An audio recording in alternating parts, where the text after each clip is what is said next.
More than paint, I stood beside a Hall of Famer, raised thousands, and proved what's possible through a cause. It always starts with a blank canvas.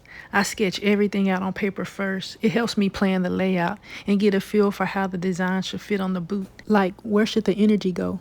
Can I tell a full story on something as small as a boot panel? Once I'm happy with it, I transfer the sketch to the boot and begin painting. I like to start with the main character or object and build around it. I'm careful with this stage. Too much confidence can ruin it, and hesitation slows the rhythm.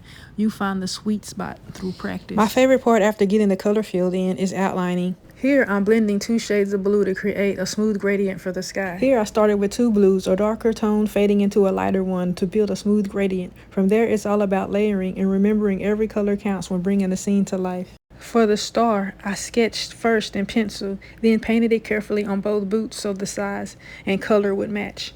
I didn't have the exact blue I needed, so I mixed my own custom to the project. The 2 blues that I had wasn't even close to the blue I needed. I needed to get that navy Dallas blue really right and exact. Even the gray area on the toe, I wanted it to frame the area where the signature would go. I wanted that part to feel almost sacred, like a finishing stamp. Painting on boots is more demanding, but more rewarding.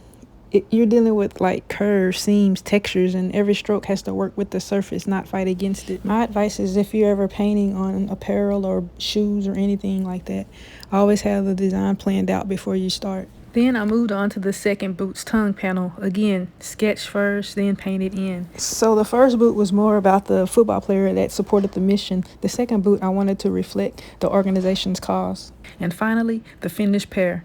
Color matched laces and all. Purpose-driven design from start to finish. But behind the scenes, this pushed me creatively.